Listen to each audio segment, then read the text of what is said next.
Merci d'être invité le jour sur Africa 24. L'Afrique, berceau de l'humanité, a-t-elle les moyens de concilier tradition et modernité en réécrivant son histoire? Madame Nafissatou Dia Diouf, vous êtes directrice de la communication et du sponsoring d'Orange Afrique, Asie et Moyen-Orient. Vous êtes surtout auteur de nombreux ouvrages, dont La Maison des Épices, paru en janvier 2014. C'est chez Mémoire d'Encrier, au Québec, au Canada. Avant de parler de votre ouvrage, peut-être on va s'arrêter sur l'autre casquette, qui est votre casquette véritablement professionnelle, celle qui concerne donc votre situation de directrice de la communication et du sponsoring d'Orange Afrique. Dites-nous un peu, l'Afrique aujourd'hui est un continent qui a 1 milliard d'habitants, et sur le milliard d'habitants, il y a pratiquement 600 millions de détenteurs de téléphones mobiles. En quoi est-ce que la téléphonie mobile peut être un support de développement du continent africain? Je pense qu'il y a un support considérable, même étant donné que la virtualisation, notamment par l'Internet, nous permet d'éviter de se déplacer, de pouvoir faire du paiement à distance, de pouvoir régler des situations à distance.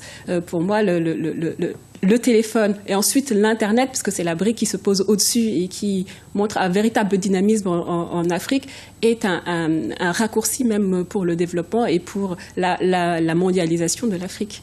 Et vous, avec la concurrence, vous vous en sortez plutôt bien? Je veux dire, Orange est un très grand groupe, très présent en Afrique, qui est souvent numéro 1 dans les pays de son empreinte géographique.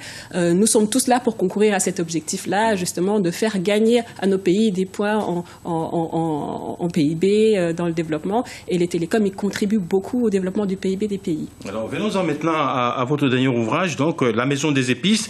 Quelle est sa particularité à cette Maison des Épices?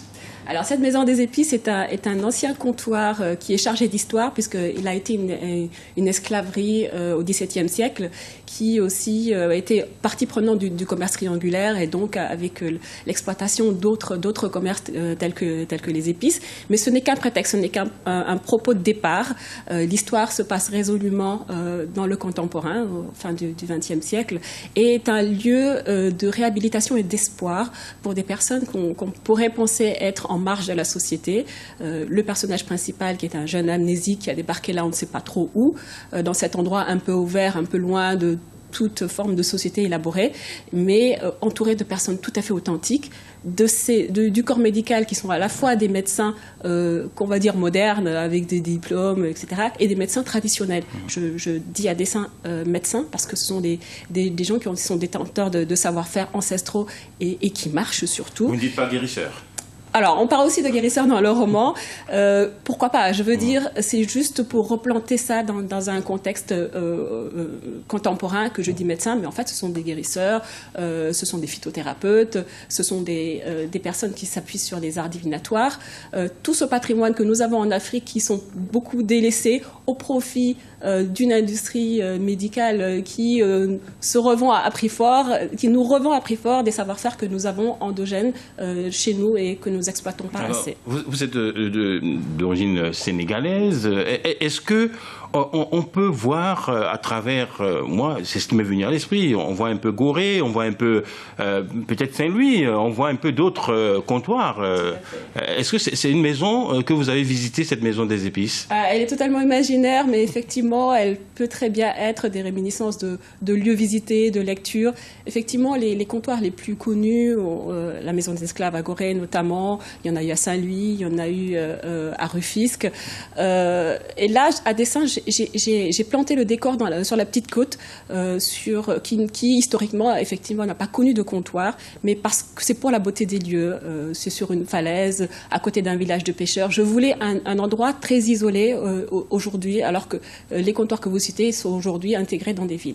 Alors, vous l'avez dit, hein, le conflit entre la tradition ancestrale et la science moderne est très très présent aussi tout au long de cet ouvrage. Il est même, on pourrait dire, un des fondements peut-être de l'ouvrage. Est-ce que ça voudrait dire qu'on ne peut pas nécessairement concilier les deux?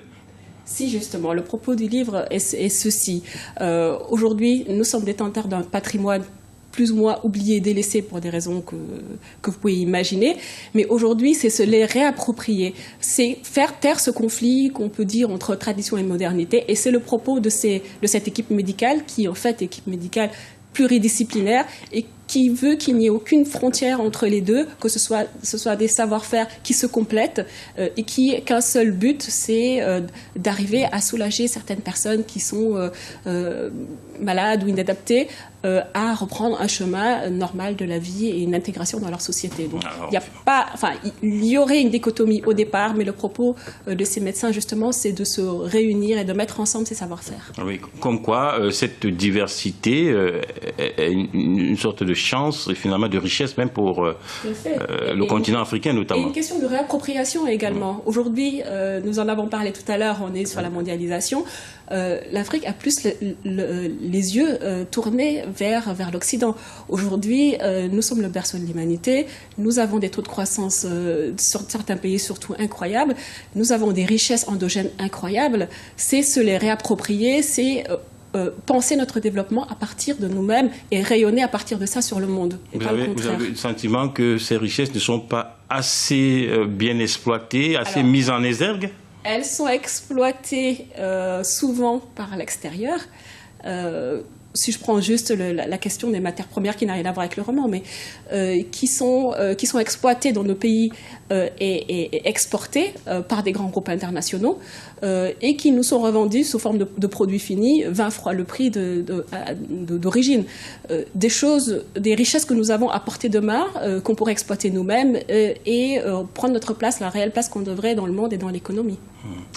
Madame Nafissatou Dia Diouf, merci beaucoup d'avoir été notre invitée du jour. Je rappelle que vous êtes donc directrice de la communication et du sponsoring d'Orange Afrique, Asie et Moyen-Orient et que vous êtes surtout auteur de nombreux ouvrages, dont le tout dernier qui vient de paraître, La Maison des Épices, qui est donc paru en janvier 2014 chez Mémoire d'Encrier. C'est au Québec, au Canada. Restez sur notre chaîne. L'information continue sur Africa 24.